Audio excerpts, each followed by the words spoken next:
Hi, Terry Wilder here. Kimberly Braun. Kimberly, you were a Carmelite nun for 11 years, correct? Mm-hmm.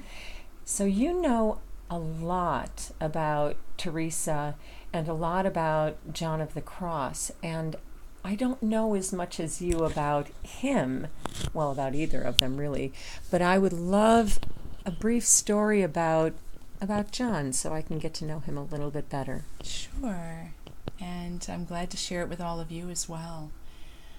So John grew up in a family. He had lost his father and he had two brothers, and in those times it meant that they were very poor with the caste system and the way things were lined out.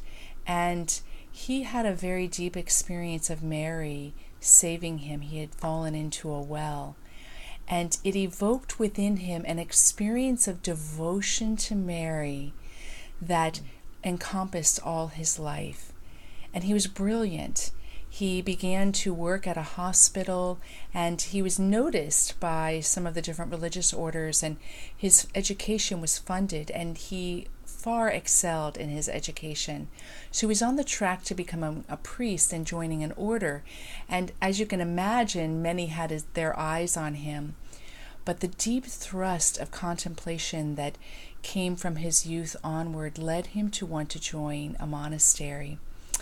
And he ended up joining the Carmelites, but the Carmelites were not so contemplative when he joined.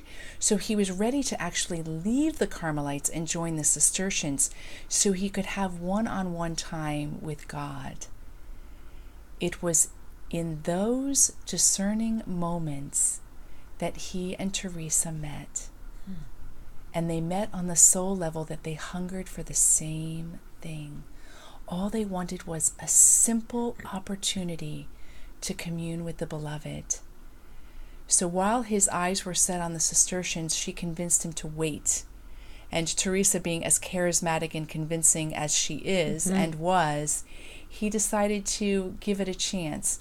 But he even said, okay, I'll try it for this long.